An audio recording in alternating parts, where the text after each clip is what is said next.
गोष्ट आहे, सर्वसामान्य व्यक्ती तुम्ही जी काही देवनागरी लिपी किंवा इंग्रजी लिपीत लिहिता तसं ब्रेल लिपीत लिहिणं खूप शक्य नाही, तेवढ्या स्पीड मध्ये लिहिणं शक्य नव्हतं. तेव्हा आम्ही काय केलं, आमच्या ग्रुपने काही शॉर्ट फॉर्म्स तयार केले. तुम्ही शॉर्ट फॉर्म तयार केले आणि ते शॉर्ट फॉर्म घेऊन आम्ही वर्गामध्ये लिहायचो. म्हणजे साधारणतः सांगतो, मराठी विषय असेल तर व्य म्हणजे व्याकरण, तर अर्थशास्त्र असेल तर व्य म्हणजे व्यक्ती. ओके, आणि तेच जर आम्ही अ म्हणजे अर्थ आणि अ म्हणजे अर्थिक असे, म्हणजे कुठल्या विषयात आपण कुठला शब्द अक्षर वापरतो, एक अक्षर म्हणजे एक वाक्य, असे काही काही गोष्टी आम्ही स्वतः तयार केल्या होत्या. हो. आणि त्यामुळे काय झालं की आज आम्ही जेव्हा ऍडमिशन घेतलं 2004 ला, 4 पासून जेव्हा मी ऍडमिशन घेतलं इयत्ता 11वीला, त्या वर्षी दिवाळीमध्ये अशी एक नवलाची गोष्ट झाली की आजवर कॉलेजच्या इतिहासामध्ये डोळस मुलांच्या मागे ब्राईट मुलं जायची वह्या पुरवण्यासाठी की तुमची वही द्या, आम्ही कोणातरी रायटर घेतो आणि ते नंतर मग आम्ही ब्रेलमध्ये लिहितो. पण आमच्या वेळी लेक्चर संपल्यावरती सगळ्या मुला मुली गोळा व्हायच्या आणि त्यांच्या गाळलेल्या जागा आम्ही भरून देतो. आणि हे इयत्ता 14वी 15वी पर्यंत तसंच राहिलं. आणि त्यातही सगळ्यात महत्वाची गोष्ट मला सांगत होतो की रायटर, पहिली परीक्षा आली, रायटर अचानक आजारी पडला, परीक्षेच्या दिवशीच आजारी पडला. आता रायटर तुम्हाला ऐका, गेल्या वर्षी कदाचित तुम्ही स्नेहांकित हेल्पलाईनचं नाव ऐकलं असाल, भेटलं असाल. खूप चांगलं काम करतात. त्यांना आम्ही जस्ट फोन केला, 2 वाजताचा पेपर, 1 वाजता कळलंय की रायटर येणार नाही. तुम्ही काय करणार? परिस्थिती एवढी बिकट होती. फोन केला, त्यांनी सांगितलं की तू अमुक गेटकडे फक्त उभा राहा, तुला पेपरच्या वेळी रायटर मिळेल. कारण मुंबईमध्ये अशा प्रकारचे काही ग्रुप्स आहेत की जे रीडर रायटिंगचं काम करतात अंधांसाठी किंवा इतर अपंगांसाठी. तसंही तुम्ही इथे तुमचा ग्रुप तयार करू शकता, तुम्ही गोष्ट करू शकता. हे त्याच्यानंतर सांगण्याचं तात्पर्य आहे. आणि त्यानंतर जी काही माझी मित्रमैत्रिणींची ओळख झाली, जे वेगळे पण आयुष्यात काहीतरी वेगळं ठेवलं, त्यामुळे जे परत नंतर कधी मागे बघावं लागलं नाही. 15वीत असताना लॅपटॉप वरती टायपिंग करून मराठीमध्ये लिहत होतो आणि त्याच्यामुळे शिक्षकांना ई नोट्स माझ्या मिळत होत्या. शिक्षकांची चांगली मैत्री झाली. आणि नंतर कलिना युनिव्हर्सिटी मधून माझं MA झालं. आणि MA करत असताना पण भरपूर अडचणी होत्या.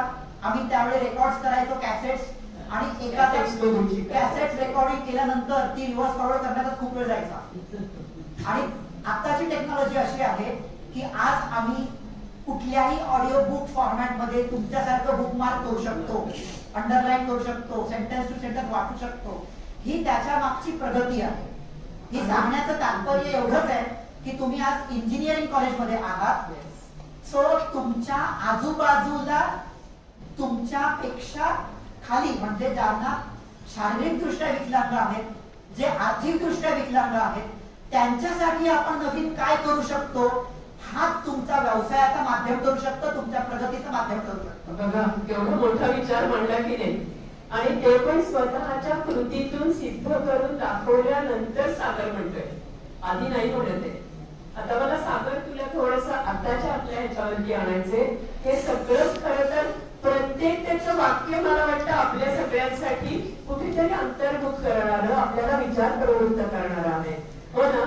तर त्याचा आता पुढचा अत्यंत महत्वाचा टप्पा आयुष्याचा त्याचा तो आपण जाणून घेऊया. तुला तुझं सगळं जे काही कर्तृत्व आहे आतापर्यंतच, म्हणजे हे आपण MA वगैरे पर्यंतच बाकी सगळं ऐकलं, पण त्याला पहिल्यापासून सगळी म्हणजे जी काही साधनं आपलं जे असतील, मग ते मिक्सर असेल, हे असेल, ते सगळं तू छान दुरुस्त करायचं लहानपणापासून. आणि तुझं कर्तृत्व हे इंजिनिअरिंग क्षेत्र, मग ते मेकॅनिकल असेल, इलेक्ट्रिकल क्षेत्रामध्ये, इलेक्ट्रॉनिक्स, कम्प्युटर ऍप्लिकेशन, या सगळ्या क्षेत्रांमध्ये तू काम केलंस. आणि त्याही पेक्षा महत्वाचं म्हणजे सध्याचं जे आपलं सगळ्यात महत्वाचं की सौर ऊर्जा, की आपण त्याचा व्यवस्थित उपयोग करून घेतला पाहिजे. तर यावर चालणारी सगळी साधनांची निर्मिती सागरने केली आहे. तर हा प्रवास कसा झाला त्याविषयी आम्हाला जरा सांगशील? सगळ्यात महत्वाची गोष्ट, लहानपणापासून कोणताही अंध व्यक्ती बघितला तर त्यांना जवळचं यंत्र असतं रेडिओ. कारण ऐकणं हेच एकमेव माध्यम आहे. आणि मग पर्यायाने मग दूरदर्शन. तर त्याच्यामुळे रेडिओ हा माझा एकदम जवळचा सोबती. मग रेडिओ आवाज कसा येतो, ट्युनिंग कसं होतं, एखादा चॅनल सेट केल्यानंतर तेवढंच का लागतो, दुसरे चॅनल मिक्स का नाही होत, असे काही प्रश्न मनात होते. त्यामुळे लहानपणापासून आई वगैरे घरात नसले की रेडिओ उघडायचा, त्यात बघायचं कुठेतरी वायर वगैरे तुटली की बंद पड जाऊन मार खायचा. पण सेकंड टाइम जेव्हा रेडिओ पुन्हा घेतला की तो त्याच कंपनीचा सेम मॉडेलचा घ्यायचा आणि आई वडिलांना प्रॉमिस करायचं की आता मी काय उघडणार नाही, ठेवणार नाही. परंतु आई वडील घरात नसले की पुन्हा त्याच करा. ओके. पण मग काय की तो रेडिओ पुन्हा ते उघडल्यानंतर जुना पण उघडायचा आणि काय मी कामं बदल केला होता तो नवीन रेडिओ बघून जुना रिपेअर करायचा आणि मग ओल्डरच्या ऐवजी शाबासकी घ्यायची. अशा पद्धतीने मी इलेक्ट्रॉनिक क्षेत्रामधलं काम थोडंसं सुरू केलं. तेव्हा कोणत्या गोष्टीला काय म्हणतात मला काहीच माहित नाही. ज्याला तुम्ही IF म्हणता तेव्हा त्याला मी सुरुवाती चौकोन डबी म्हणायचो. ओके. कॅपॅसिटरला अजून काही वेगळं म्हणायचो, तुम्ही हसाल आता सांगत नाही. सो रेजिस्टन्स काय असतात, डायोड्स काय असतात माहित नाही. आकारावरनं फक्त वस्तू बघायचो, तेवढीच रिमूव्ह करायचो आणि मार्केटला जाऊन तेवढी विकत. हे असं मला पाहिजे, काय म्हणतात माहिती. आणि मग अशा काय होतं की जेव्हा तुम्ही काहीतरी वेगळं करता, एक ब्लाइंड व्यक्ती आणि स्क्वेअर पार्ट घेऊन जाते, मग समोरचा व्यक्ती अधिक माहिती देतो उत्सुकतेने. मग ती माहिती उत्सुकतेने सांगितली डोक्यात ठेवायची, कारण आवड असती ना, त्यामुळे डोक्यात ठेवायची आणि त्याचा वापर करत जायचं. असं करता करता वयाच्या 10व्याच वर्षी मी संपूर्ण रेडिओ ट्युनिंग करायला शिकलो. त्याच्या पलीकडे सोल्डरिंग वगैरे काहीच नव्हतं. कौतुक सोल्डरिंग कसं असतं, काय असतं कधी, कारण 9व्याच वर्षी 8व्या-9व्याच वर्षी फ्लाईट झाल्यामुळे सोल्डरिंग कसं असतं हे पण माहित नाही, कसं करतात माहित नाही. पण मेथड विचारून घेतली होती. काहीतरी धातू असतो किंवा तार असते ती वितळवायची, तिथं पाणी होतं, ते अमुक ठिकाणी होतं की पुन्हा ते घट्ट होतं आणि चिकटतं, एवढं माहिती होतं. पण प्रोसेस काय, ते करायचं कसं. सोल्डरिंग आयरन विकत घेतलं इयत्ता 8, 9वी 10वीत असताना, पण वापरायचं कसं माहिती नाही. अनेक चटके खाल्ले, पण एक दिवशी सक्सेसफुली सोल्डरिंग आयरन वापरायला शिकलो. आणि आजच्या घडीला मी फक्त सोल्डरिंग आयरन वापरायला नाही शिकलो तर तुम्हाला आश्चर्य वाटेल, हात लावून वेल्डिंग करता येतं असं वेल्डिंग मशीन पण मी डिझाईन केलं. त्याच्या वर्कशॉप मध्ये तुम्ही गेलात तर तुम्हाला हे सगळं बघायला मिळतं. सगळंच हे थक्क करणार आहे खरं तर. आणि सगळ्यात महत्वाची गोष्ट ही आहे की तू कुठल्याही ह्या, आता तुम्ही सगळेजण इंजिनिअरिंग कॉलेजमध्ये आहात, तुम्ही 4 वर्ष अभ्यास करून डिग्री घेणार आहात. अशी कुठल्याही प्रकारची डिग्री नसताना हे सगळं करतोय. म्हणजे काहीतरी म्हणजे ह्याचा ब्रेन मला वाटतं अभ्यासाला वगैरे दिला पाहिजे. तो की आईन्स्टाईनचा जसं म्हणायचे, आईन्स्टाईनचा ब्रेन अभ्यासाची खूप इच्छा होती अनेकांची की तो कधी जातो आणि त्याचा ब्रेन आपल्याला की काही वेगळं त्याच्या ब्रेन मध्ये आहे का, तसं मला सागरच्या बाबतीत वाटतं की निश्चित काहीतरी वेगळं असणार याच्या ब्रेन मध्ये. एक गंमत सांगेन की 12वी झाल्यानंतर मला इलेक्ट्रॉनिक्स मध्ये ऍडमिशन घ्यायचं होतं. अनेक कॉलेजेस मध्ये मी गेलो, ब्लाइंड व्यक्ती म्हणून नाकारलं गेलं. ओके, की ब्लाइंड आहात तुम्ही, कसं काय शिकाल, कसं काय जमेल, आम्ही काही शिकू शकत नाही म्हणून प्लेन ग्रॅज्युएशन केलं. आणि आज तो तुम्ही युट्यूब वरती टाइमपास करताय किंवा वेगळ्या ठिकाणी तुम्ही वेगळ्या रील्स बघत असता. मी त्यावेळी युट्यूब वरती कॅपॅसिटर म्हणजे काय, डायोड्स म्हणजे काय, रेजिस्टन्स व्हॅल्यू कशा काढतात, का काढायचे असतात, व्हॅल्यू शोधायची कशी, वापरायचं कसं, ह्याचा मी थोड्या वेळामध्ये अभ्यास करत गेलो. आणि 15वी माझं प्लेन ग्रॅज्युएशन होईपर्यंत मी इलेक्ट्रॉनिकचा तुमचा इंजिनिअरिंगचा अभ्यास आहे ना हा पण बाजूला पूर्ण करून ठेवला होता विदाऊट एनी परीक्षा. आणि त्यानंतर मी जवळजवळ 2011 मध्ये मावशीचं घर सोडून नारायणपाला भावाबरोबर भाड्याने राहायला गेलो होतो. नारायणपाला मुंबईचे ठिकाण आहे, कर्जतचे ठिकाण आहे, भरपूर गर्दीचं ठिकाण आहे. साधारणतः गरीबाची वस्ती म्हटलं तरी इतकं प्रचंड मुंबईमधलं तिथे लोक राहतात. तर जे मी रूम घेतला होता भाड्याने, तिथे पडदा पाईप होता 20 फुटाचा, असा धनुष्य प्रणांका वाकलेला. भंगारवाल्याला बोलवलं घरात अडचण नको म्हणून. त्याने म्हटलं काय माहितीये का, या पाईपाचे 20 रुपये देतो. 20 फुटाचा पाईप, कलर वगैरे कुठेही डॅमेज नव्हता, फक्त बेल्ट झालेला पाईप. म्हटलं एवढ्या पाईपाचे 20 रुपयेच. म्हटलं नको, पाईप परत घरी घेऊन आलो. त्या पाईपाचे 6-6 इंचाचे तुकडे कापले आणि ते तुकडे कापल्यानंतर त्यावेळी तुम्हाला माहिती आहे एलईडी लाईट्स प्रथम मार्केटमध्ये जास्त प्रमाणात पोकळावर पसरत होत्या आणि एलईडीचे मेड इन चायनाचे स्पॉटलाईट होते, माहिती असतील प्रत्येकाला, निळ्या रंगाचे, हिरव्या रंगाचे, पिवळ्या रंगाचे, डेकोरेशनसाठी वापरे स्पॉटलाईट. माझ्याकडे 2-4 स्पॉटलाईट गेलेले होते, त्याच्या लेन्स काढल्या, सहज पाईप मध्ये घुसून बघितलं, मॅच झाली. टीव्ही मॅच केलेली लेन्स आहे, तुम्ही प्रत्येकाने पाहिली असाल. हा पडदा पाईप आहे, ओके, व्हाईट कलरचा एलईडी वापरून हा मी सर्वप्रथम टॉर्च बनवला, ज्याचा 100 मीटर लांब प्रकाश जातो. ओके, आणि तुमच्याकडे जे लॅपटॉप्स असतात त्या लॅपटॉपच्या गेलेल्या बॅटरी पासून बनवला होता तो. आणि त्यानंतर त्याला एक कॅप लावली एमर्जन्सी बल्बचा. अशा पद्धतीने टॉर्च बनवून मार्केटला विकायला सुरुवात केली आणि त्या 20 रुपयाच्या पाईपाचे 2,500 रुपये केले.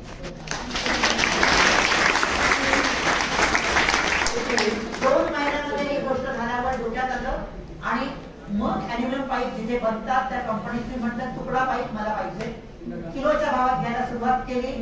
मग कटिंग करायचं काम घरीच सुरू केलं.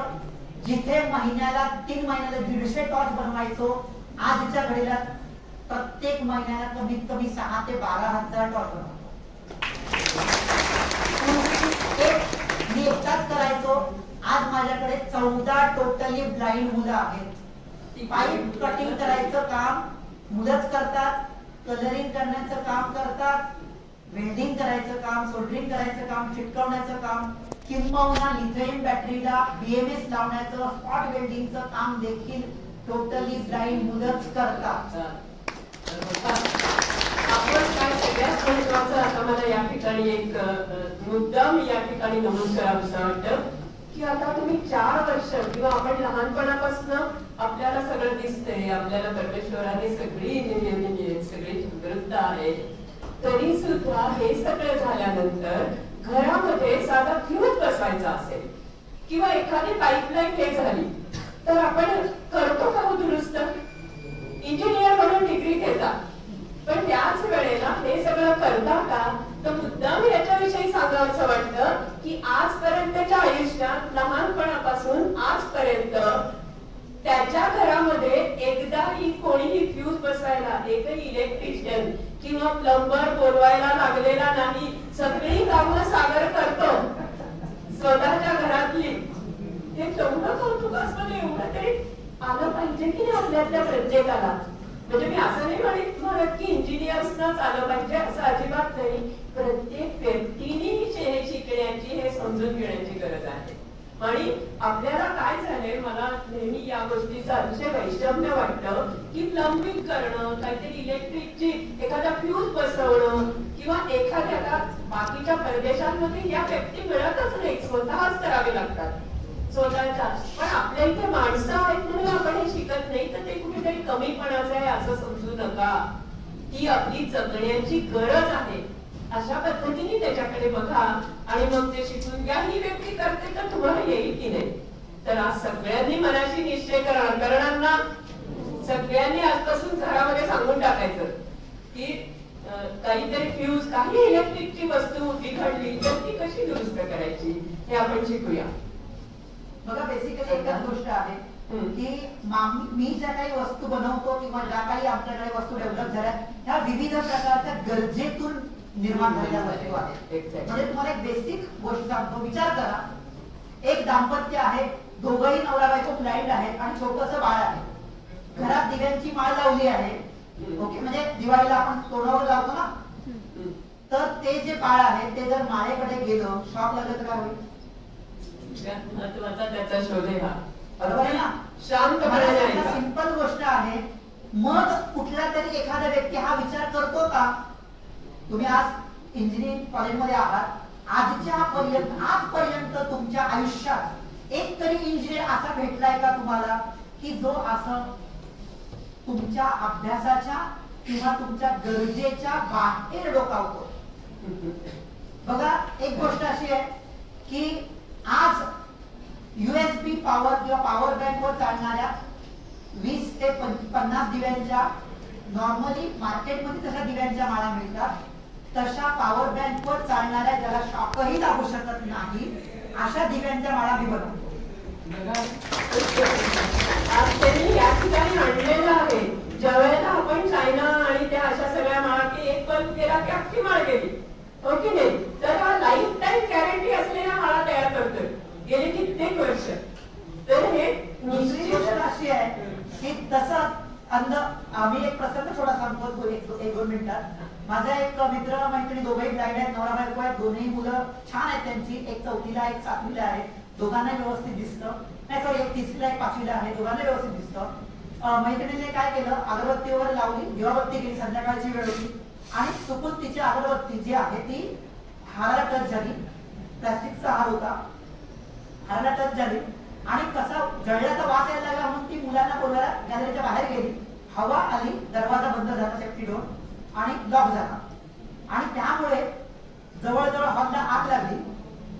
फायर ब्रिगेडला बोलवावं लागलं, चालूवाल्याला बोलवावं लागलं. ते सगळं येईपर्यंत जवळजवळ 1.5-2 लाखाचं नुकसान झालं. आता 1.5-2 लाखाचं नुकसान झाल्यानंतर अनेक लोक आजूबाजूची, बघा मी म्हणतोय अनेक लोक आजूबाजूची, त्याच्यामध्ये इंजिनियर सकट लोक आहेत ज्यांनी सल्ला दिलाय की अरे तुम्हाला दिसत नाही, कशाला देवापत्ती वगैरे करायची, कोणाला आणि करायचीच असेल तर बोलवायचं आजूबाजूला, तुम्ही कशाला एवढी रिस्क घेता? तुम्ही काय सल्ला दिला असतात? हात दिला असतात ना. तेव्हा ही गोष्ट जेव्हा मला कळली, आम्ही विचार केला की नाही, एखाद्याची भावना आपण दुखावू शकत नाही. आपल्याला काय अधिकार, त्याच्याकडे ती कमतरता बरोबर आहे, पण भावना दुखायचा आपल्याला अधिकार आहे का? नाही. मग त्याला सोल्युशन देणं ही काळाची गरज आहे. आणि एखादा सोल्युशन तुमचा बिझनेस होऊ शकतो. बघा आताही सांगतोय मी, एखादा सोल्युशन तुमचा बिझनेस होऊ शकतो. मग तो विचार डोक्यात घेऊन मी रिचार्जेबल निरांजन बनवलं.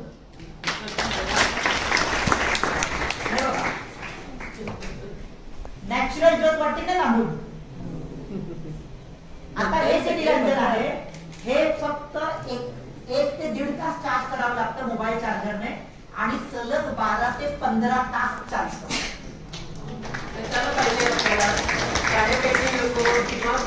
आणि गरज सांगतो, ही गरज फक्त मी ब्लाइंड दाम्पत्य म्हणून धरली होती गृहीत, पण आज लंडन, अमेरिका, कॅनडा या ठिकाणी हे दिवे लोक, सर्वसामान्य तुमच्यासारखी लोक तिथे दिवाबत्ती करू शकत नाही. दूर झाला तर सायरन वाजतो. म्हणून आपली भक्ती, आपल्या मनातली भावना टिकून राहावी, जागृत राहावी, आपण आपल्या संस्कृतीला अटॅच राहावे म्हणून प्रचंड प्रमाणात खरेदी करून घेऊन जातात. आणि जे दाम्पत्य म्हणजे जे वृद्ध आजी आजोबा, त्यांची नातवंड किंवा मुलं परदेशी आहेत, दिवाबत्ती करायची असते, हात थरथरतो तेल ओतताना, सांडतात आणि त्या तेल सांडतो दिव्यात ओतताना. मग ती अडचण लक्षात घेऊन ते लोक हे दिवे वापरतात आणि स्वतःच्या भावना जपतात. म्हणजेच काय, मी एका व्यक्तीसाठी बनवलं, पण आज त्याचे युजर्स किती क्रिएट झाले. आणि मला तर वाटतं याही पुढे जाऊन सागर हा एक अत्यंत आधुनिक आणि काळाच्या पुढे जाणारा विचार आहे. म्हणजे आजही आपल्या सगळ्यांना ही रूढी परंपरा आहे त्या सगळ्या की तेल वाद जी काही आहे ती 9 दिवस त्याच्यामध्ये तेल घालत राहायचं. पण तेच तेल एखाद्या ज्याला रोजचं म्हणजे त्याचं जीवन त्याच्यावरती अवलंबून आहे, एखाद्या अशा गरीबाला दिलं की त्याच्यामध्ये नाहीये त्याच्याकडे ते तेल, की त्याचं घरचं हे होईल रोजचा स्वयंपाक. तर असं मला नेहमी वाटतं की हे जे आपण सगळं वाया घालवतो असं मला वाटतं, तर ह्याला एक उत्तम पर्याय सागरने दिलेला आहे. आजच्या काळामध्ये आधुनिकतेचा एक उत्तम पर्याय त्यांनी उपलब्ध करून दिला आणि तो स्वतःच्या सगळ्या निर्मितीतून किंवा स्वतःच्या ब्रेन मधून त्याच्यासाठी पुन्हा एकदा जोरदार काळा झाला पाहिजे. यानंतर सागर आपण याच्याकडे येऊ की आणखीन तुझी जी काही उत्पादनं आहेत, मला असं वाटतं की आता सगळ्यात महत्वाचं मध्ये जे काही थोडंसं जरा वेगळे आहे ह्याच्याकडे आपण बोलूया. उत्पादनात आपल्याला सगळ्यांना माहिती उत्सुकता आहे, आपण पाहणारच आहोत. पण या सगळ्या प्रवासामध्ये नेत्राची भेट कुठे झाली? त्याची पत्नी या ठिकाणी बसली आणि तुम्ही बघताय सगळेजण की ती नॉर्मल आहे, आपल्या सगळ्यांसाठी आहे. आणि तरीही जाणीवपूर्वक या मुलीने, माझी लेखच म्हणेन मी, तिने असा निर्णय घेतला की ह्याच्याशी लग्न करायचं. तर कशी झाली थोडासा वेगळा विषय आहे ना, पण आपण जाणून घेऊया त्या विषयी. थोडक्यात सांगतो कारण खूप मोठी तिला पण बोलू दे. नाही नाही बोल बोल. नमस्कार. मला तर आता आपल्याला जास्त इंटरेस्ट सुरुवातीला मी असं सांगेन की हे जे काही निर्णय झाला माझा, जनरली 18 वर्षानंतर आपल्याकडे कायद्याप्रमाणे 18 वर्षानंतर लग्न केलं जातं. तर 20 वर्षानंतर माझ्या सर्वसामान्यांच्या घरात चर्चा होते, तसं माझ्याही व्हायला जाते की आता लग्नाची मुलगी झाली स्थळ बघूया. माझ्याही घरी स्थळ बघण्याचा प्रोग्राम चालू व्हायला लागला. तर तेव्हा माझ्या डोक्यात मला आधी मुळात ना मित्र कसा असावा, तर मी अगदी नक्की सांगू शकेन की सागर पाटील यांच्यात कसा मित्र असावा. म्हणजे आता जो मला नवरा आहे ते माझे पती आहेत, पण तरी देखील आजही आम्ही मित्रमैत्रिणीसारखाच आमचं वाटतो. आणि मग ह्याची भेट ऍक्च्युली माझी मी FY म्हणजे 13वीला असताना विद्या कॉलेजमध्ये झाली आणि FY पासून MA पर्यंत आम्ही एकत्र होतो. पण माझं MA पूर्ण होईपर्यंत माझ्या म्हणजे आमच्या दोघांचाही मला काय विचार नव्हता. सर्वसाधारण त्या घरात जसं होतं तसं माझ्याकडे तसं चालू झालं हा विचार. तर मी विचार केला तेव्हा जसं माझ्यामध्ये आपल्याला इतर बसले आहेत तुमच्या मित्रमैत्रिणींचे गप्पा करताना होत असतील त्याची तुला सहजच्या कसा असायला हवा किंवा तुम्ही मैत्रिणीला विचारायचा की तुला नवरा आयुष्यात कसा हवा, काय अपेक्षा आहेत. अगदी साधा प्रश्न म्हणायचा तर त्याचा आमच्याही ग्रुपमध्ये चर्चा व्हायची. तर म्हणजे आपण नॉर्मली काय सांगणार तेच की ज्याला व्यवस्थित 3 वाजता मुळात शिकलेला कमवता आणि स्वतःचं काही बेसिक घर वगैरे असलेला मुलगा मला पाहिजे या साध्याच कल्पना असतात. तर तशा माझ्याही होत्या, पण मला असं मनामध्ये येतं की माझा जवळचा मुलगा असेल तो ह्याच्यासारखा असावा. कारण मित्र म्हणून याला 5 वर्ष आम्ही एकत्र होतो, पण मित्रापेक्षीकडे जे असतं ते व्यक्ती म्हणून काय असायला पाहिजे एखाद्याने तर ते सागर पाटील असावं असं मला वाटतं. आणि मला नेहमी वाटायचं की माझा जो काही शहरच्या रस्ते किंवा पती म्हणून जो माझ्या आयुष्यात येईल व्यक्ती तो मला सागरसारखा जर मिळाला तर अतिशय चांगलं होईल असं. पण नंतर मग मला असं म्हणायला आलं की जर सागर सारखा हवा तर सागरच का नको. हा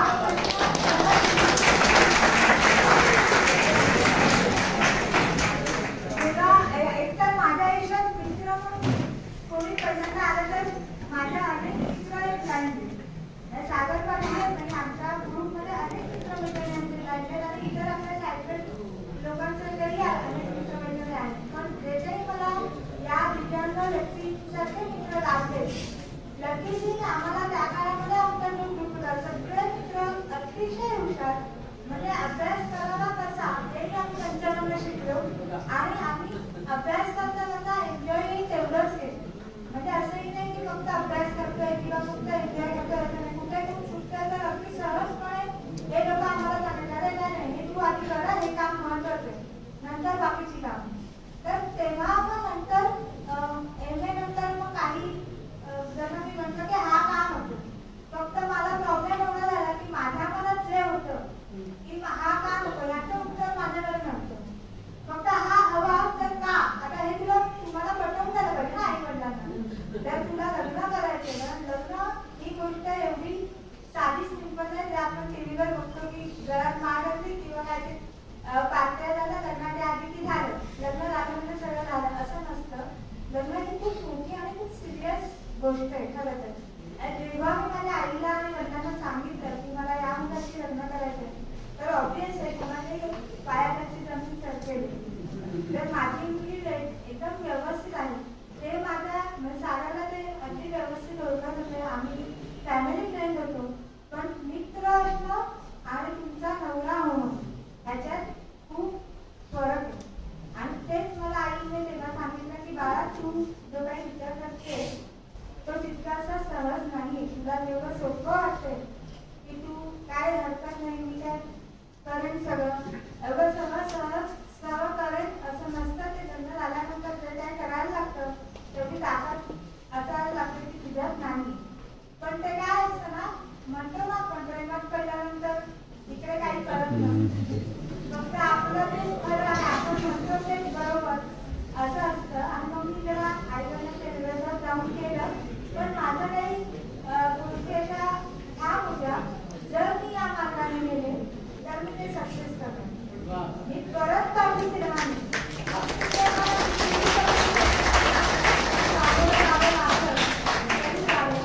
आणि तुम्ही वेळी तुम्हाला सांगते त्यावेळेला म्हणजे आजही घडीला पण त्याही वेळेला सागर कंटाळा आलाय का? त्याही वेळेला मला सागरचं बॅकग्राऊंड काहीही माहित नव्हतं. म्हणजे जसं आपण म्हणतो की मुलगा किती कमवत आहे, त्याची प्रॉपर्टी काय आहे वगैरे हे काहीच माहिती नाही. मी फक्त या व्यक्तीला ओळखत होते. आणि जेव्हा मी लग्न करण्याचा निर्णय घेतला तर मी माझ्या घरच्यांच्या विरोधात जाऊन केलं. त्या वेळेला जेव्हा मी याच्या घरात पाऊल टाकायला आधीच आलं वाटतं की मी आले ती माझ्या अंगावरच्या कपड्यांविषयी आले आणि मी याच्या पलीकडे तुला माझ्याकडून काही मिळेल ही अपेक्षा करू नकोस. मला तुझ्याकडनं काय तू जसा आहेस तसा राहा एवढंच मला आलं. बाकी सगळ्या गोष्टी मिळत होतील देवाच्या कृपेने. आणि खरंच आहे नंतर पुढे जसं आई म्हणाली त्याचं मला काही गोष्टी खूप कॉम्प्रोमाइज करायला लागल्या. पण कसं असतं तुम्ही एकदा जसं सागर म्हणाले की मी ठरवलंच का मला शिकून टाकून तसं मी ठरवलं होतं. आता मी लग्न केलं ना तर मी करूनच निभावून टाकून. आणि लकीली मला माझ्या सासू-सासऱ्यांची सासऱ्यांची सगळ्यांची साथ निश्चितच मुलाची होती. त्यामुळे मला तेवढा त्रास नाही झाला. पण काही गोष्टी खूप कॉम्प्रोमाइज करायला लागल्या आम्ही केल्या म्हणून आपल्याकडे बसल्या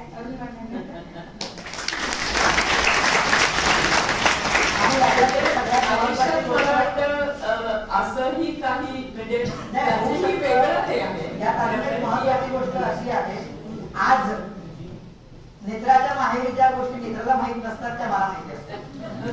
तर मला कुठलीही गोष्ट विचारल्याशिवाय केली जात नाही. मग ती मोठे आर्थिक व्यवहार असतील तरीही किंवा कुठे काही नवीन गोष्ट घ्यायची असेल तरी म्हणजे लाडका जावई असतो. अभिमानाची गोष्ट आहे. येणं आणि हे आता मला फक्त एक सांग की तुझ्या ह्याच्यामध्ये असा तू उल्लेख करतोस की तुझ्या म्हणजे अमेरिकेतून एक काहीतरी पर्टिक्युलर वस्तू तुला अभ्यास करायला मित्राच्या घरी गेलो होतो. त्या दोघी जुळ्या बहिणी आम्ही खूप छान मित्रमैत्रिणी असल्यामुळे अभ्यास करायला मी त्यांच्याकडे घरी जायचो कधी कधी. तसा अभ्यास करत असताना त्यांच्या घरामध्ये लँडलाईन होता त्यावेळी. आणि लँडलाईन प्रत्येक घरामध्ये एक फोन प्रत्येक रूम मध्ये फोन होता. पण फोन घ्यायचा असेल तर ते फक्त बेडरूम मध्येच येऊन घेत होते. म्हणून सगळ्या ठिकाणी फोनची व्यवस्था आहे. फक्त डबे तर लावायचे मग एवढे आपण कशाला करायचे 3-3 रूम मध्ये. त्यामुळे काय त्या सगळ्या लाईन्स बंद आहेत. आणि जो टेलिफोन वाला आहे त्यांना त्याची वायरिंग करावी लागेल. वायरिंगचा जवळ 50,000 रुपये खर्च करावा लागेल कारण सगळं तोडफोड करावी लागेल. म्हटलं ठीक आहे मी बघू का काय आहे ते. म्हटलं बघ. मग तिचा भाऊ तेव्हा US ला गेला होता तो MS करायला. तो इलेक्ट्रॉनिक इंजिनियर आहे. तर त्यावेळी तो गेला होता तिथे शिकायला गेला होता. पुढचा MS पर्यंत शिकायला गेला होता. आणि MS करायला गेल्यानंतर मी त्याचाच मल्टीमीटर घेतला. या दोघींना बसवलं. मीटरचे काटे कुठे हालतात काय हालतात ते फक्त मला सांगा. आम्ही वायरिंग वगैरे चेक केली आणि सर्व रूम मध्ये टेलिफोन कनेक्शन चालू करून दिले. ओके एकही रुपया खर्च न करता ज्याला 50,000 रुपये खर्च सांगितला होता ते त्यांनी दुरुस्त करून दिलं. आणि ते झाल्यानंतर मी गावी गेलो. दिवाळी सुट्टी झाली जुलैची सुट्टी गावी गेलो. आणि तिथून मला US मधून त्याने सांगितलं असेल की काय झालं कसे फोन चालू झाले वगैरे. तर त्याने मला कॉल केला तिकडनं की समजा त्या दोघी जणी नसत्या तर तू काय केलं असतंस. तर म्हटलं टॉकिंग मल्टीमीटर नावाची कन्सेप्ट आहे. US मध्ये टॉकिंग मल्टीमीटर मिळतात. तुम्हाला मल्टीमीटर माहिती आहे ना. तर ते बोलणारे मल्टीमीटर US मध्ये मिळतात. किंमत खूप महाग आहे आणि छंद म्हणून मी काय ते विकत घेऊ शकत नाही. तर आश्चर्य झालं असं की हे झालं माझं बोलणं दिवाळीमध्ये ऑक्टोबर महिन्यामध्ये. आणि 2009 साली 2010 उजाडलं जानेवारी 2006 ला मला त्यांच्याकडनं एक टॉकिंग मल्टीमीटर नवीन वर्षाची भेट मिळाली. ओके आणि ते मल्टीमीटर मिळाल्यानंतर PCB एसीचे ट्रॅक शोधणं, अमुक करंट व्होल्टेज मध्ये बऱ्याच गोष्टी कळलं, बऱ्याच गोष्टींमध्ये बदल झाला. आणि तो बदल झाल्यानंतर एक गोष्ट लक्षात आली की अरे टॉकिंग मल्टीमीटर खूप महाग गोष्ट आहे आणि जर मला हे शिकवायचं असेल इतरांना तर ह्याला काहीतरी पर्याय पाहिजे. म्हणून मग आता मल्टीमीटर मध्ये पोलॅरिटी मला तपासता येते एसीडीसी ची, बरोबर ना, डीसी पोलॅरिटी कळता येते. मग मी पोलॅरिटी टेस्टर तयार केला, नॉन कॉन्टॅक्ट व्होल्टेज डिटेक्टर मी तयार केला. बरं, हे सगळं केलं मल्टीमीटर साहाय्याने मी सगळं बनवायला सुरुवात केली, वस्तू बनवायला लागलो, त्यानंतर वेगवेगळ्या प्रकारचे प्रोडक्ट तयार करायला लागलो. हे सगळं तयार केल्यानंतर मी जेव्हा सक्सेस झालो माझ्या व्यवसायामध्ये मग विचार केला अरे मी करू शकतो तर इतर ब्लाइंड लोक का नाही करू शकत. मग त्यांना शिकवायचं कसं, तर माझी आवड आहे म्हणून मी ही गोष्ट करतोय, ठीक आहे, पण एखादी गोष्ट अंदाजाने करायची. तुम्हाला आवड असेल तुम्ही अंदाजे करू शकता, नाही तर परफेक्शन लागेल ना.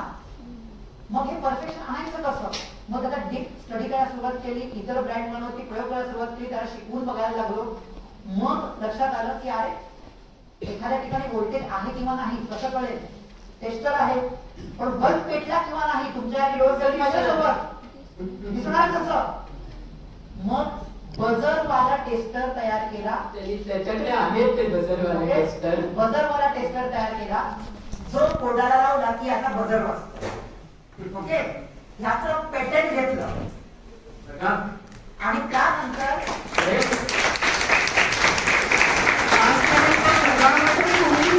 करू शकतो ते सागरने करून दाखवले. घेतल्यानंतर मग इलेक्ट्रॉनचं काम शिकवत होतो. आता बॅटरी ऑपरेटेड गोष्टी म्हणजे एसी डीसी सप्लाय आला, म्हणजे पोलॅरिटी आली. आता वायरिंग लावल्या बॅटरीला, आता पुढे वायर कनेक्ट करायची आहे, म्हणजे बॅटरीच्या मुळाला हात लावला कळतं ना की प्लस आहे की मायनस आहे, तो फरक कळू शकतो. पण आता बॅटरी एका जागेवर आहे, वायर आणल्या तुम्ही दुसऱ्या ठिकाणी, आता जॉईंट करायचे प्लस मायनस पोलॅरिटी कशी कळणार, म्हणजे लाल कोणता आणि काळा कोणता विचारणं आलं. म्हणून पोलॅरिटी टेस्टर तयार केला. ज्या पोलॅरिटी टेस्टरमुळे तुम्ही फक्त तुमचा सप्लाय त्याला टच केला की तुम्हाला सांगेल ते निगेटिव्ह कोणतं पॉझिटिव्ह कोणतं. पोलॅरिटी टेस्टर तयार केला, त्याचा पॅटर्न घेतलं. असं करता करता आज इलेक्ट्रॉनिक मध्ये माझे 4 पॅटर्न रजिस्टर आहेत, 5वा रनिंग मध्ये आहे, 6वा प्रोसेस चालू आहे. असे पॅटर्न घेत गेलो. 2016 ब्लाइंडला शिकवायला सुरुवात केली. अभ्यासक्रम स्वतःचा डेव्हलप केला की ब्लाइंड साठी काय महत्वाचं आहे. तुम्ही जो अभ्यासक्रम शिकता त्या अभ्यासक्रमातल्या महत्वाच्या गोष्टी, कारण तुम्हालाही माहिती आहे की तुम्ही जे काही 3-4 वर्ष शिकता त्यातल्या फक्त ठराविकच गोष्टी तुम्ही तुमच्या आयुष्यात अप्लाय करता, बरोबर की नाही. उरलेल्या सोडून देता, ऑप्शनला टाकला.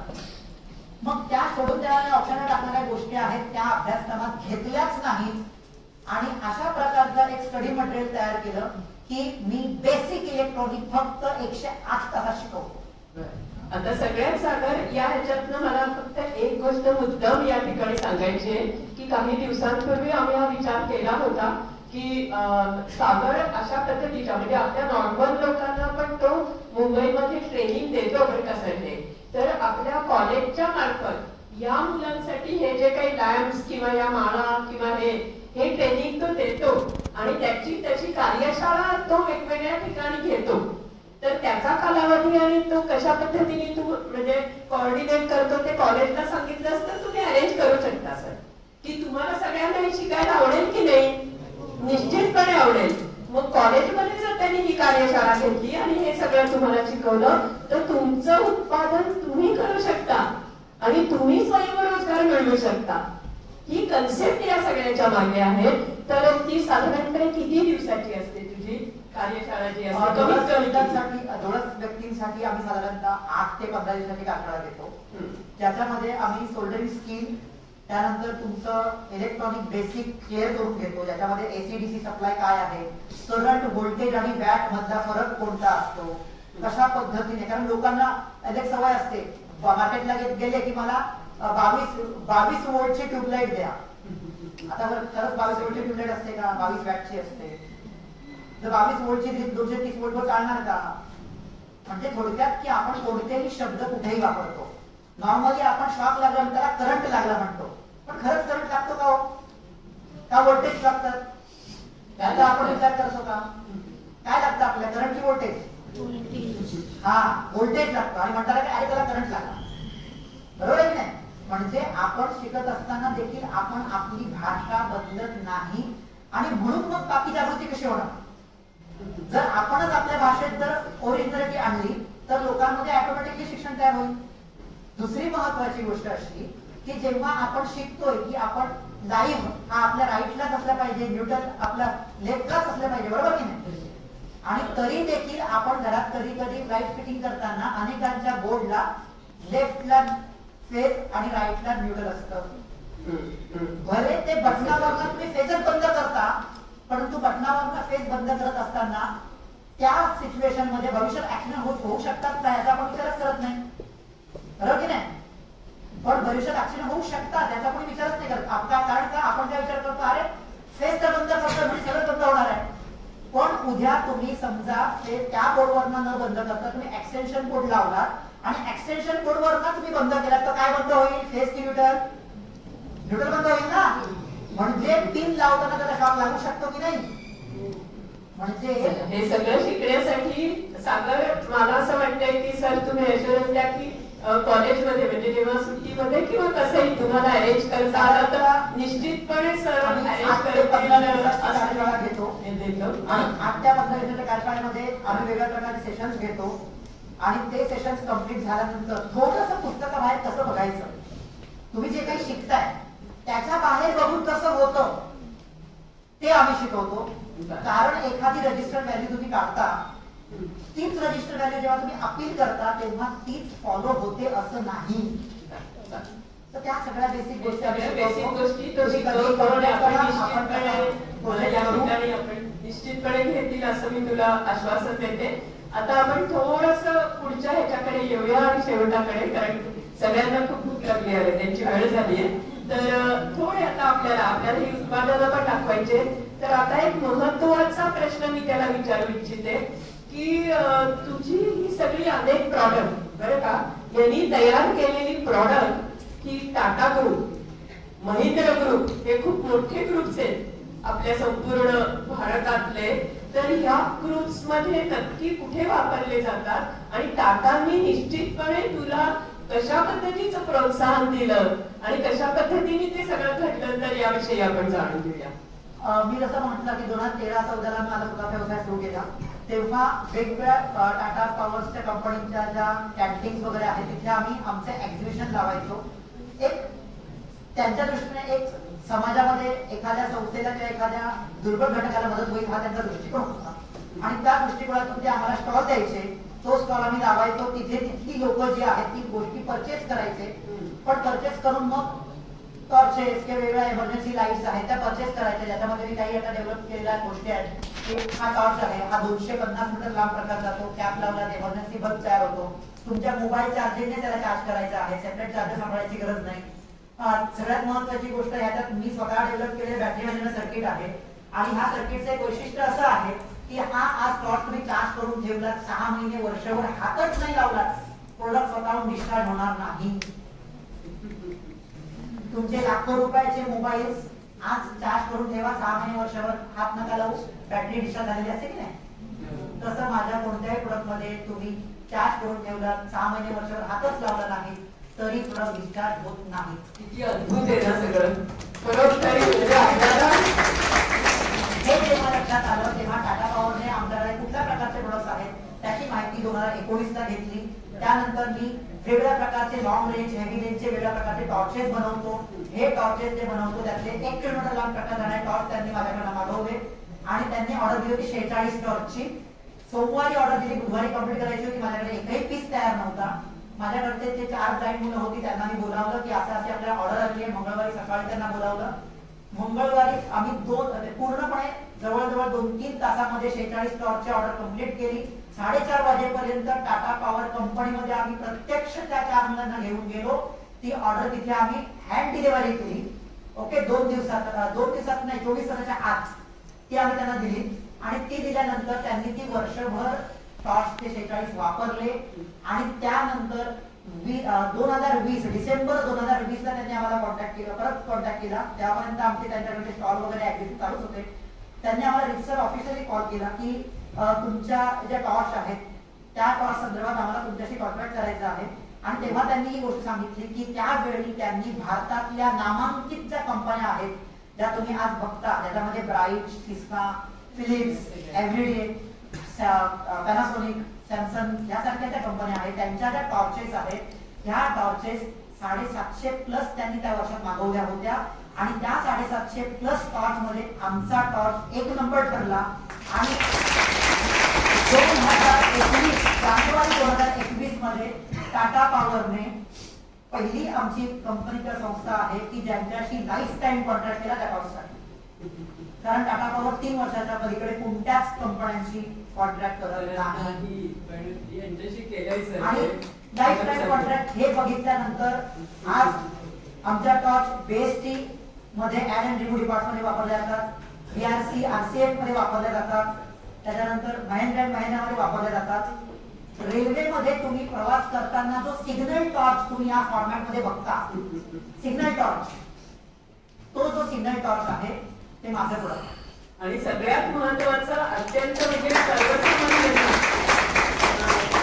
त्याचं म्हणजे मला सगळ्यात कुठेतरी की सगळ्यांची जाणीव असणारी व्यक्ती आहे आणि माणुसकी असणाऱ्या व्यक्ती असणं अवतीभोवती हा फार मोठा आहे की त्यांनी समजून घेणं शक्य होतं.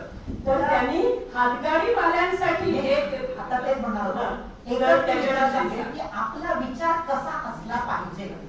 तुम्ही जेव्हा इंजिनियर बनताय, तुम्ही एक कुठल्या तरी या समाजाला इंजिनियर म्हटल्यानंतर तुम्ही या समाजाला यंत्र देणार आहात, वस्तू देणार आहात, एआय देणार आहात, टेक्नॉलॉजी, या टेक्नॉलॉजीच्या माध्यमातून तुम्ही वेगळ्या गोष्टी देणार आहात.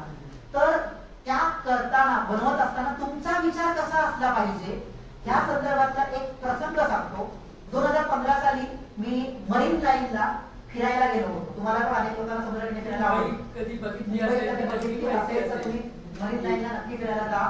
मरीन लाईनला आम्ही रात्रीचे फिरायला गेलो होतो. फिरायची वेळ होती रात्रीची 1 ते 4 आणि फिरत असताना एका फेरीवाल्याने स्ट्रीट लॅम्प काढून तिथे होल्डर लावला होता आणि तिथे लाईट करून वापरत होता. म्युन्सिपाल्टीची रात्री गाडी आली, साहेबांनी काय केलं, ही वायर जोरात खेचली, त्या होल्डर मधून ती तुटली होती आणि तो निघून गेला. आता त्या वायरला लाईट चालू आहे, त्या वायरला कोणाचा हात लागला, काय शॉक लागला असतं की नाही. हे जेव्हा मला लक्षात आलं, दुसऱ्या वेळी गाडीत गेल्यानंतर तो व्यक्ती परत गेला तसा तासावरून तिथे आला, धंदा लावला, त्याने परत ते होल्डर जॉईन करून तिथे वायर चालू केलं. की त्यांना म्हटलं, साहेब तुम्ही अशी वायर लाईट का चोरताय, तुम्हाला वेगळ्या प्रकारचे युपीएस असतात मार्केटला, ते तुम्ही घेऊ शकता, आपके बाप का क्या करताय. अरे म्हटलं माझ्या बाबाचं जातं यासाठी, कारण अंकल त्यांना म्हटलं, अंकल तुम्ही जे काही तिकीट काढता, रेल्वेचं असेल, बसचं असेल, तुम्ही जे काही भाडं भरता, ज्याच्यातून जे काही वॅट कट व्हायचा, जीएसटी नव्हता, वॅट होता, जो काही वॅट आपण भरतो, तो जो वॅट आहे तो त्या वॅटवरच ही लाईट चालते. त्यामुळे आमच्याच बापाचं जातं, जरी तुम्ही टॅक्स भरत असाल किंवा नसाल तरी. दुसरी गोष्ट, मग त्याने प्रामाणिकपणे सांगितलं की भाई साहब देखो, यूपीएस मिलता है 4.5 kg का, जो 12 वैट का बल्ब जलाए तो उसके ऊपर सिर्फ 4 घंटा चलता है. हमारा धंधा जो है शाम को 6 बजे शुरू हो जाता है, सुबह 4 बजे क्लोज हो जाता है. तो रात को 3-3, 4-4 यूपीएस इतना लेके 12-12 kg का यूपीएस लेके घूमूं और म्युनिसिपालिटी का गाड़ी आई तो मैं क्या बताऊं, मेरा यूपीएस लेके भाग जाऊ या मेरा सामान लेके भाग जाऊ. त्याची ही गोष्ट बरोबर होती. मी काहीच वाद नाही की आपका भी बरोबर आहे. घरी आलो, विचार केला भरपूर या गोष्टीवरती, काय करू शकतो, कसं काय करू शकतो. आणि एक फूट ट्यूबलाइट जन्माला आणली. हा जो डेमो आहे 4 इंचाचा. आता हिचा ब्राईटनेस बघितल्यानंतर 1 फुटाचा किती ब्राईटनेस तुम्ही विचार करा. ओके, 12 वॅटची 1 फूट ट्यूबलाइट रिचार्जेबल बनवली, जिचं वजन फक्त 360 ग्राम आहे आणि ती एका चार्जिंगला सलग 12 तास चालते.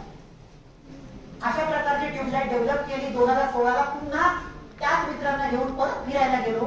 50 ट्यूबलाइटचं ओझं पाठीवर ठेवलं होतं आणि तिथल्या लोकांना सांगितलं की हे ट्यूबलाइट आहे, 1650 रुपये किंमत आहे. त्यामुळे अरे 2300 रुपये का 4 kg का यूपीएस 4 घंटा चलता है, ये 1650 का ट्यूबलाइट है, इसका आधा kg भी वेट नहीं है, क्या 12 घंटा चलेगी. मैंने हाँ आपकी बात भी बराबर है, एक काम करो, ये ट्यूबलाइट रखो, 2 महीना यूज करो, यूज करने के बाद मैं 2 महीने के बाद आता हूं, मुझे मेरा ट्यूबलाइट दे दो या मुझे पैसा दे दो, आप जो चाहिए वो करो. ज्या लोकांच्या घरापासूनचे पत्ते माहिती होते अशा लोकांना 50 ट्यूबलाइट वाटल्या, लिस्ट घेतली, वाटल्या ट्यूबलाईट अक्षरशः, आणि घरी आलो. 3 महिन्यांनी परत गेलो. 3 महिन्यांनी मला ट्यूबलाईटचे प्रत्येकाने पैसे दिले आणि आजूबाजूच्या सर्व हॉकर्सने ट्यूबलाईटच्या ऑर्डर दिल्या आणि त्या रात्री मी 1000 ट्यूबलाईटची ऑर्डर घेऊन घरी गेलो. हा विचार असा पाहिजे. आता दुसरा विचार आणि दुसरी गोष्ट काय आहे, जेव्हा 1000 ट्यूबलाईटची ऑर्डर आहे म्हणजे 5-6 लाख रुपयाचा खर्च. कारण एका ट्यूबलाईटचा खर्च 1000 रुपये होता तेव्हा बनवायचा आणि ट्यूबलाईट मी 1650 रुपयाला विकत होतो. म्हणजे 1000 ट्यूबलाईट बनवलं तर 6.5 लाखाचा बिझनेस होता, बरोबर की नाही? 16.5 लाखाची ऑर्डर करायची होती. एकही हातात रुपया नव्हता. पण आता ही ऑर्डर पूर्ण करायची कशी? ज्यांना शक्य होतं त्यांच्याकडनं डिपॉझिट रक्कम घेतली होती 500, 400, 200 रुपये. सगळ्या मित्रमैत्रिणींना गोळा केलं आणि सांगितलं बँकेत किती रक्कम आहे दाखवा. बँक तुम्हाला 10% देते ना, 1 किंवा 2 वर्षांनी तुम्हाला 30 फिक्स डिपॉझिट रक्कम देईल 12% व्याजाने. मला तुम्ही तुमच्याकडचे 5-5 हजार रुपये द्या. माझ्या सगळ्या मित्रमैत्रिणींकडनं, शिक्षकांकडनं मी पैसे गोळा केले. 6 लाख रुपये गोळा केले आणि 6 लाख रुपये गोळा केल्यानंतर ह्या सगळ्या ट्यूबलाईटची ऑर्डर कंप्लीट केली. आणि ही ऑर्डर कंप्लीट केल्यानंतर 50% जे पैसे आहेत दुसऱ्या महिन्यातच, तिसऱ्या महिन्यातच 12% व्याजाने परत दिले. तिसऱ्या महिन्यातच. आणि त्यानंतरचे मुद्दाम प्रत्येकाला सांगितलं होतं ना की वर्षभर किंवा 2 वर्षात देईल. त्यामुळे उरलेली गोष्ट पैसा हा भांडवल म्हणून ठेवला आणि त्यातून व्यवसाय मी सुरू केला. आज 4 मुलांपासून केलेला व्यवसाय. टोटली 14 ब्लाइंड मुलं आहेत. आणि या व्यवसायातून जेव्हा मी संस्था स्थापन केली IIG एज्युकेशन डेव्हलपमेंट ट्रस्ट, त्या ट्रस्टच्या माध्यमातून आम्ही हेच प्रशिक्षण इतर भारतातल्या, महाराष्ट्रातल्या अंध व्यक्तीला द्यायला सुरुवात केली. तेव्हा एक कळत नकळत एक गोष्ट लक्षात आली की जेव्हा मी इलेक्ट्रॉनिकचं काम सुरू केलं, ते इलेक्ट्रॉनिक काम करणारा भारतातला पहिला इलेक्ट्रॉनिक मध्ये ब्लाइंड टेक्निशियन, भारतातला पहिला ब्लाइंड इलेक्ट्रॉनिक. आणि त्यानंतर जे इतर मुलांना शिकवायला सुरुवात केली, पहिल्या 4 पुण्यातल्या मुलांना शिकवलं, पुणे आणि नगर मधल्या व्यक्तींना शिकवलं. 4 मुलांची आज स्वतःची दुकानं आहेत, स्वतःचे व्यवसाय आहेत. बरोबर आलेला पण मला वाटतं तो पण प्रॉडक्ट तिथपर्यंत येत होता. 2 मिनिटातच मी आता गोष्टी की त्यानंतर अनेक मुंबईमधल्या एकही संस्था तिथे या ऍडमिशनला किंवा शिकायला येत नव्हत्या. कारण मुंबईमध्ये भांडवल तयार करणाऱ्या अनेक संस्था आहेत. बघा शब्द वापरलाय, भांडवल तयार करणाऱ्या संस्था. म्हणजे काय तर अंध अपंग व्यक्तींना दर महिन्याचं फुकट रेशनिंग वाटणाऱ्या संस्था. अशा मुंबईच्या आसपास 25 संस्था आहेत आणि 20-25 संस्थांमधून ज्यांना काही रोजीरोटी नाही अशांना दर महिन्याचं रेशन वाटलं जातं. मला सांगा तुमच्या घरात जर दर महिन्याचं फुकट रेशन येत असेल तर खरंच मेहनत घ्याल का? त्यामुळे तुमच्या गरजेपेक्षा रेशन जास्त येतंय, मग जास्त आलेलं विकता आणि मोबाईल रिचार्ज करता, जास्त आलेलं विकता, घराचं भाडं भरता, मग कमवायची गरज काय? अशा पद्धतीची भांडवल तयार करणाऱ्या संस्था मुंबईमध्ये आहेत आणि त्यांना मी आता नॉर्मल लोकांच्या बाबतीत पण हेच आहे. हो मी ह्याच मुद्द्यांवरती येतो की आपल्याकडे कर्तृत्व आहे, आपल्याकडे ताकद आहे, तरी आपल्याला काय लागतं? आणि जिद्द. आपल्याला शक्ती पाहिजे. आपल्याला सरकारने मला नोकऱ्या द्या, अरे पण आपलं सरकार आपणच बनूयात ना. मी त्यावेळी विचार पहिल्यापासूनच केला होता, मला कुठेही नोकरी करायची नाही. तर सरकारी नोकरी अजिबात नाही करायची, कारण माझ्या वडिलांची लहानपणी सरकारी नोकरी सोडावी लागली होती. त्यामुळे जगात कोणतीही नोकरी सिक्युअर नसते हेच मला लहानपणापासून बघायला मिळालं. त्याच्यामुळे नोकरी नाही करायची हे मनापासून ठरवलं होतं, पहिल्यापासून ठरवलं होतं. त्यामुळे तुम्ही आज जे शिकता, मुलाखत कशी द्यायची, तुमच्या शिक्षणात मी शिकत होतो मुलाखत कशी घ्यायची, ओके, निवड कशी करायची, आपली निवड व्हायला पाहिजे म्हणून तुम्ही तयारी करता. मी चांगल्यातला चांगला व्यक्ती कसा निवडायचा आपल्यासाठी ह्याची तयारी करत होतो. बघा शिक्षण तोच आहे, पण तुमचा बघण्याचा दृष्टिकोन, ग्लास भरलाय का अर्धा ग्लास रिकामा आहे ह्याचा दृष्टिकोन तुमचा जर बदलला तर तुम्ही स्वतःचे सरकार स्वतः बना. इतरांवरती भांडवल म्हणून अवलंबून राहू नका. आज तुम्ही शिक्षण घेताय बघा, एकच उदाहरण देईल. आज तुम्ही शिक्षण घेताय म्हणजे तुम्ही एक सुरवंत आहात. म्हणजे काय, तर तुम्ही आज ज्ञान खाताय. जेवढं खाताय खाताय खाताय मग तुम्ही कोश गुरफटून विचार करायला लागला आता आपलं भविष्य काय करायचंय. जर हा कोश दुसऱ्याने फोडला तर किडा किडाच राहतो, पण कोश आतून स्वतः किड्याने फोडला तर त्याचा सुरवंटाचा फुलपाखरू होतो. मग आपण आपल्या आजूबाजूचे पाश स्वतः तोडायचे की इतरांना तोडण्यासाठी घ्यायचे हे आपलं आपण ठरवायचं. किडे बनून राहायचं का फुलपाखरू बनून उडायचं हे आपण ठरवायचं. आणि ह्यासाठी मी जेव्हा इतर लोकांना शिकवायला सुरुवात केली 2019 मध्ये रोटरी क्लब सिंहगड रोडने आम्हाला पहिला विश्वास दाखवला. आम्ही पहिली 10 ते 16 लोकांची बॅच घेतली आणि त्यानंतर असं करत करत मध्ये लॉकडाऊन आलं. लॉकडाऊन नंतर पुन्हा नव्याने आम्ही काम सुरू केलं. आज 350+ टोटली ब्लाइंड मुलांना मी इलेक्ट्रॉनिक बेसिक शिकवलं आणि त्या 350 लोकांपैकी 79 लोक स्वतःचा व्यवसाय करतात. 140 लोक या व्यवसायाला जॉईंट आहेत, जी या व्यवसायावर तुमच्या नगरच्या ठिकाणीच गावोगावी फिरून मिक्सर रिपेअरिंग करणं, वॉशिंग मशीन रिपेअरिंग करण्याची मुलं काम करतात. मी तुम्हाला आवडण्याची भेटही करून देऊ शकेल. तुमच्याच नगरला बाजूला राहतात जी गावोगावी फिरतात. म्हणजे हा बदल होऊ शकतो आणि हा बदल घडवणं हे तुमच्या हातात आहे. त्यामुळे स्वतःवर विश्वास ठेवा.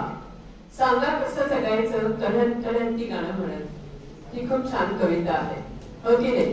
तर आपण कढत कढत न जगता आपल्याला गाणं म्हणत आणि काहीतरी स्वतःचा आत्मविश्वास, आता त्याच्या प्रत्येक शब्दात तुम्ही आता काय पाहिलं तर आत्मविश्वास, दुर्दम्य इच्छाशक्ती आणि जिद्द ही मला वाटतं परमेश्वराने या सगळ्या दिव्यांगांना गेली 25 वर्ष मी आकांक्षा दिव्यांग पुनर्वसन केंद्राच्या माध्यमातून सगळ्यांच्या ह्यांच्यामध्येच वावरती आहे आणि त्यांना आत्मनिर्भर रोजगार उपलब्ध करून देण्याचा वसा आम्ही घेतलाय, परत घेतलाय.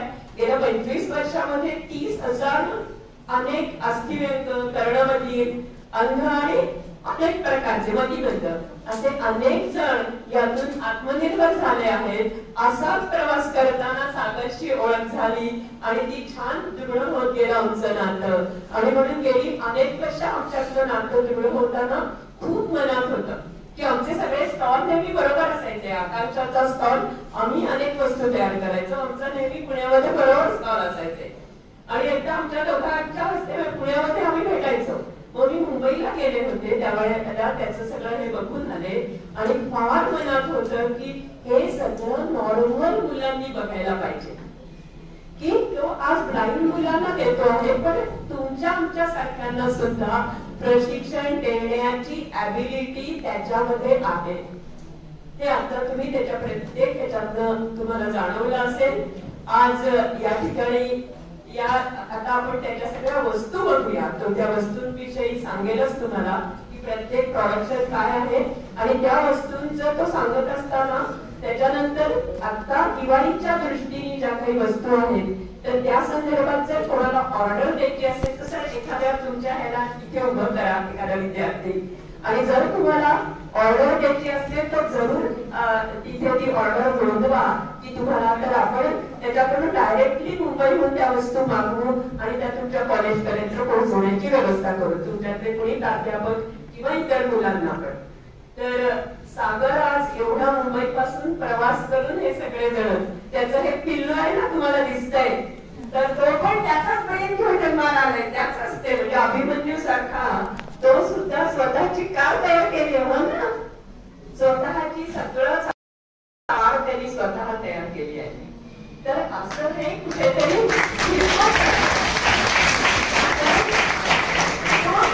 आई बाबांना, कारण मी मुंबईला त्यांच्या वर्कशॉप मध्ये गेले होते तर नेत्रा त्याच्या बरोबरीने दिवस रात्र त्या वर्कशॉप मध्ये उभी असते, हे मी स्वतः डोळ्यांनी पाहिले.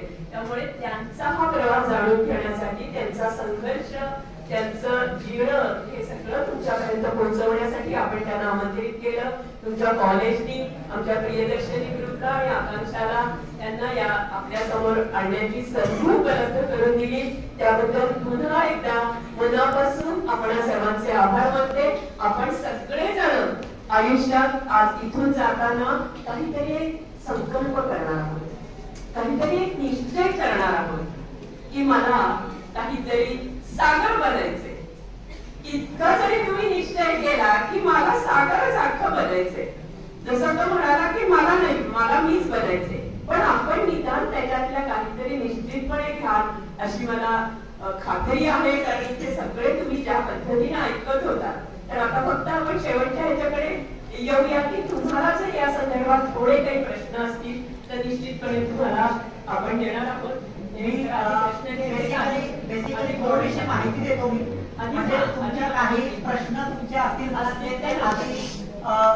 तुमचे आधीच होते उत्तर मिळतील आणि त्या व्यतिरिक्त काय असतील तुम्ही विचारू शकाल.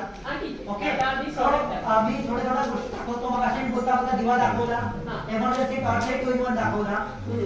हा ट्यूबलाइट जो आहे तुम्हाला माहिती आहे की ह्या ट्यूबलाइटला बघा नॉर्मली हे जे कान आहेत हे मार्केटमध्ये मिळतात, बरोबर आहे. हे जे कान आहे ते मार्केटमध्ये मिळतात, पण ज्या जागेवर आपला स्क्रू अडकला जातो त्या स्क्रूच्या ऐवजी आम्ही ह्या मॅग्नेट लावलेला आहे. त्यामुळे ही ट्यूबलाइट तुम्हाला लोखंडाला सहज चिटकवता येते. ओके, आणि दुसरी महत्वाची गोष्ट ही अगदी छोटीशी ट्यूबलाइट दिसली तरी सेम ब्राईटनेस वरती 5 ते 6 तास सलग चालते आणि त्यानंतर ब्राईटनेस कमी होतो. ओके, सो ही स्पेशालिटी या ट्यूबलाइटची आहे. जसं हा टॉर्च मगाशी दाखवला, या टॉर्चची अन्य स्पेशालिटी आहे की हा तिथे हातातून झुकून पडला खाली त्याला काहीही होत नाही. ओके, त्यानंतर अजून एक गोष्ट मी तुम्हाला म्हटलं की माझ्याकडच्या प्रत्येक वस्तू मागे वर आहे. टॉयलेट बाथरूममध्ये जाताना तुम्हाला लाईट चालू करायला दुसऱ्यावर अवलंबून राहावं लागतं. ओके, हा टॉकिंग मल्टीमीटर आहे.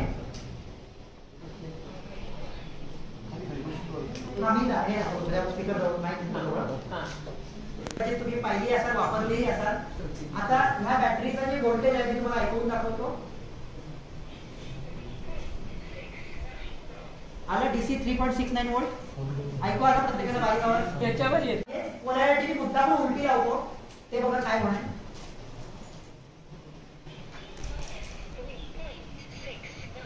DC -3.69 volt.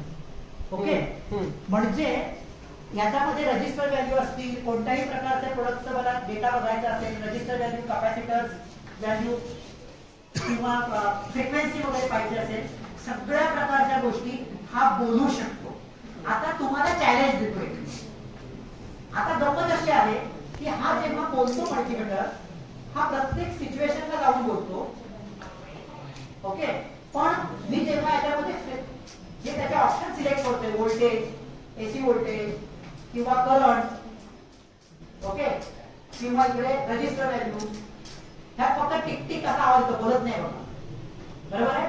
तर अमेरिकन मल्टीमीटर माझ्याकडे जे आहे आता ह्याची आयसी मी स्वतः डेव्हलप केलेली आहे.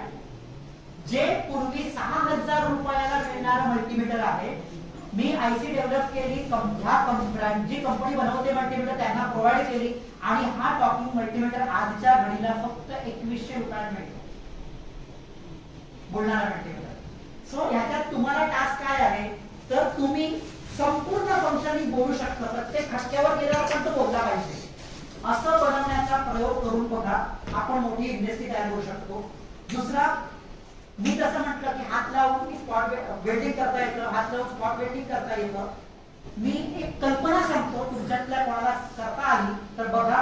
अशा प्रकारचं एक सोल्डरिंग पेन करायचं की त्या पेन मध्ये सोल्डरिंग जी तार आहे, कंपोनंट जे आहे ते लिक्विड फॉर्म मध्ये असेल. तुम्ही बटन दाबलं की तेवढेच थेंब थेंब खाली पडणार, बटन बंद केलं की पुन्हा थेंब गळणं थांबणार. बघा, अशा प्रकारचा सोल्डरिंगचा जर तुम्ही एक आयरन बनवलं, आपण काय करतो, तार घेतो, लावतो आणि मग ते होतो की नाही, त्याच्याऐवजी तुम्ही अशा प्रकारचा पेन डेव्हलप करायचा प्रयत्न करा. त्याच्यामध्ये तुम्हाला सिलिकॉन वापरावं लागेल, स्टील कॅबिनेट्स वापरावं लागेल, काय वापरायचं तेही सांगतो, कार्बन कॅबिनेट्स वापरावे लागतील. आणि अशा पद्धतीने डेव्हलप करा की ज्याचा वापर कोणीही व्यक्ती सहज असा ठेवला, बटन दाबला की खाली थेट पडायला पाहिजे. अशा प्रकारचा डेव्हलप करता येतो का बघा. जर तुम्ही हँडी अशा प्रकारचं मशीन डेव्हलप केलं तर इलेक्ट्रॉनिक मध्ये खूप मोठी क्रांती होऊ शकते. ओके, सो अशा काही बाकीचे प्रोडक्ट वगैरे तुम्ही बघू शकता, तुम्हाला काही हवं असेल. सगळ्यात महत्वाची गोष्ट, ह्या प्रोडक्ट्स वरती माझं वैयक्तिक कुटुंब चालत नाही. माझ्या स्वतःची वेगळी कंपनी आहे VC इलेक्ट्रॉनिक, ज्या माध्यमातून माझा रोजीरोटीचा व्यवसाय चालत असतो. ह्या जी ट्रस्ट आहे IIG एज्युकेशन डेव्हलपमेंट ट्रस्ट, त्याच्या ट्रस्टी नेत्रा पाटील आहेत, मी विश्वस्त आहे. आणि मगाशी म्हटलं की आपल्यासोबत एक आपला मित्र आलेला आहे प्रसाद उतेकर. सगळ्यात महत्वाची गोष्ट, आम्ही इलेक्ट्रॉनिक क्षेत्र तुम्हाला ठीक आहे तो वेगळं काहीतरी वाटतंय, गंमत अशी आहे की प्रसाद उतेकर हा टोटली ब्लाइंड व्यक्ती असूनही तो एक सायकलिस्ट आहे. तो सायकल चालवतो आणि दिल्ली ते मुंबई 2016 साली दिल्ली ते मुंबई हा लिम्कामध्ये रेकॉर्ड केलेला आहे.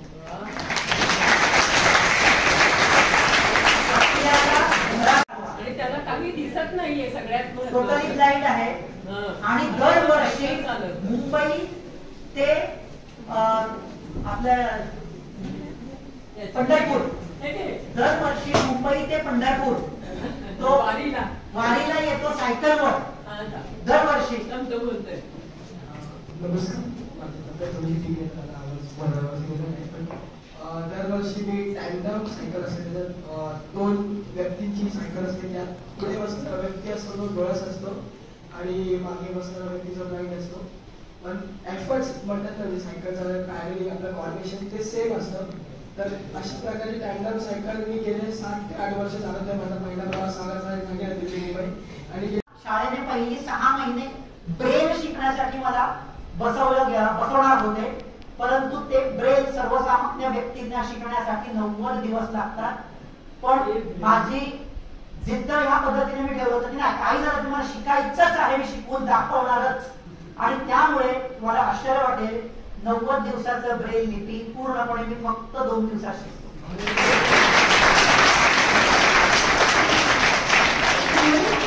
सगळ्यांनी त्याचं ब्रेलचं काहीतरी पाहिलंय का, की ते खालीवर नुसते असे ठिपके असतात आणि त्या ठिपक्यांवरून ते शिकायचे असते. आपल्या व्याख्यान झालं की मी मुद्दाम इथे आणलेलं आहे. Very good. बघू शकता. आणि जे ब्रेल लिहिलंय त्याच पानावर त्याचं देवनागरीमध्ये रूपांतरित केलेलं तुम्हालाही वाचायला मिळेल. म्हणजे तुम्हाला अंदाज लावता येईल कोणता शब्द काय असेल. बघा, हे सगळी असामान्य मध्ये तर तुझं शिक्षण झालं, ते रुईयापर्यंत थेट MA पर्यंत. तर या शैक्षणिक वाटचालीमध्ये काही बरे वाईट अनुभव असतील तर ते थोडे आम्हाला सांगा. बरे चालेल. म्हणजे शाळेमध्ये जेव्हा ऍडमिशन घेतलं, आमची शाळा तर खूप शिस्तप्रिय, अगदी कडक. तुम्ही एव्हरी इयर कधीही वर्षाचे 365 दिवस कधीही शाळेत गेलात, तुम्हाला एकही कागद किंवा धुळीचा कण पडलेला सापडणार नाही. ओके. कारण शिस्त एवढी की तुम्ही सहज कंटाळा पायावर पाय ठेवून बसण्याची काय दिशा, बसूच शकत नाही. आमच्या शाळेमध्ये एक अन्नाचा कण तुम्ही टाकलात तरी तुम्हाला शिक्षा होऊ शकते. सगळ्यात महत्वाची गोष्ट काय होती माहिती, कौतुक करण्यासाठी अति अभ्यास करण्याला शिक्षा व्हायची. म्हणजे तुम्ही सगळ्या विषयांमध्ये भाग घेतलाच पाहिजे, सगळे खेळ खेळलेच पाहिजे, टीव्ही ही पाहिलाच पाहिजे. ओके. म्हणजे विशिष्ट काळामध्ये आम्हाला टीव्ही बघण्याची परमिशन होती, त्यावेळेला तुम्ही टीव्ही पाहिला पाहिजे. तुमच्या आवडीची गोष्ट तुम्ही बघा, तुम्हाला खेळायचं आहे तुम्ही खेळा, अभ्यासाच्या वेळी अभ्यासच करायचा. कारण आमची शाळा म्हणजे रविवारी आम्ही शाळेत जायचो, शुक्रवारी घरी यायचो. शाळा हॉस्टेल सगळं एकाच इमारतीमध्ये होतं, त्यामुळे लहानाचे मोठे आम्ही एकत्र अनेक लोक झालो. पण त्यामुळे तिथे जी शिस्त होती, त्या शिस्तीचा पूर्वी जात वाटायचा. आता त्याचा खूप अभिमान वाटतो. त्यानंतर जेव्हा विद्या कॉलेजमध्ये ऍडमिशन घेतलं, पहिलाच म्हणजे अगदी पहिलीच परीक्षा होती, रायटरचा प्रश्न. कारण 10वी पर्यंत मी ब्रेल लिपीत शिकलो, नंतर रायटरचा प्रश्न सगळ्यात मोठी. आपल्याला सगळ्यांना माहिती आहे ना की हे सगळेजण जे काय असतात